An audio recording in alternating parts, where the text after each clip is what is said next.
Hello everyone, my name is Kapil Vora and I'm a Senior Director of Wealth Management here at JD Power.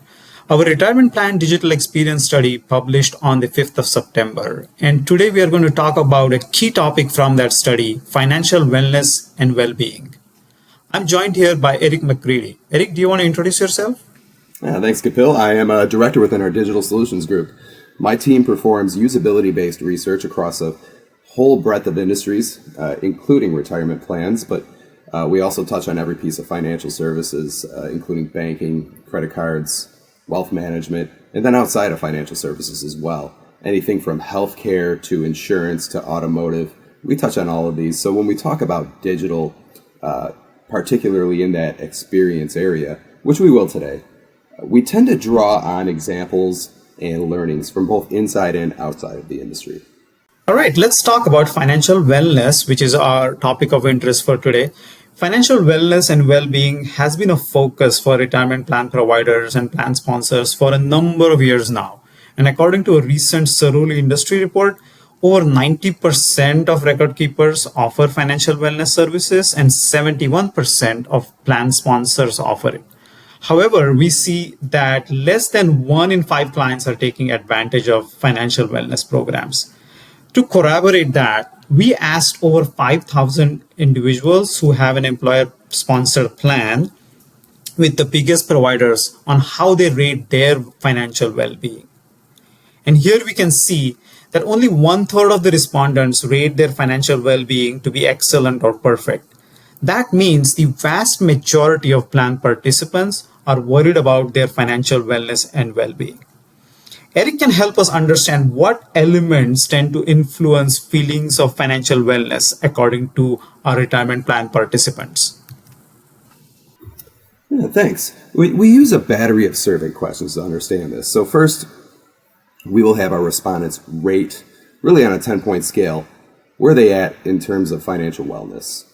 We use a battery of discriminating questions to run a regression against that rating to understand what impacts those feelings of financial well-being. And when we boil them down, and there's certainly more than this that impacts financial wellness, but these were the four most impactful out of our survey responses. And these are in order.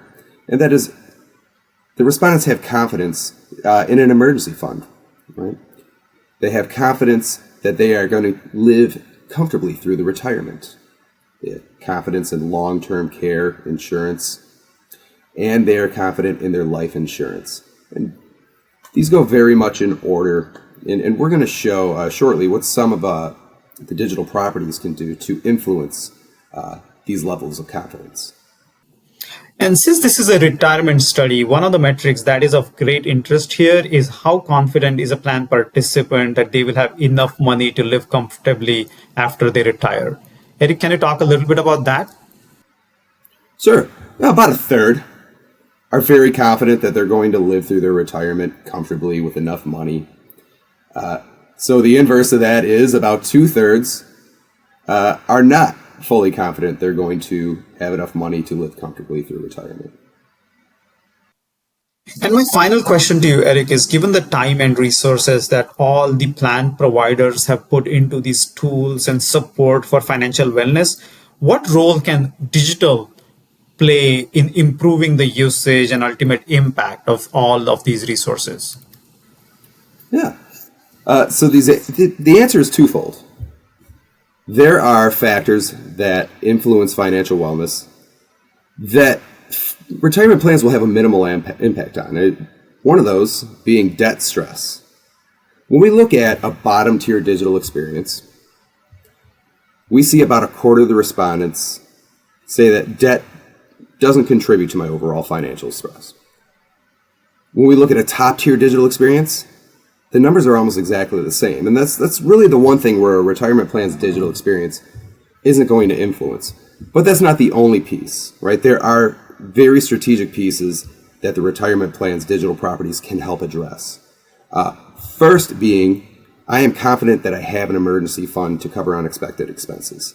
When we look at a bottom tier digital experience, about a quarter of our respondents say, I have that confidence. When we look at those who experience a top tier digital experience, that's almost half. It's at 47%. The same is true for our second most impactful KPI there, or our first most impactful KPI, and that is I have confidence that I have enough money to live comfortably through my retirement. When we look at a bottom-tier digital experience, that's only 20% of the respondents. That goes up to 50%, or 49%, pretty close to it, more than doubles when they have a top-tier digital experience.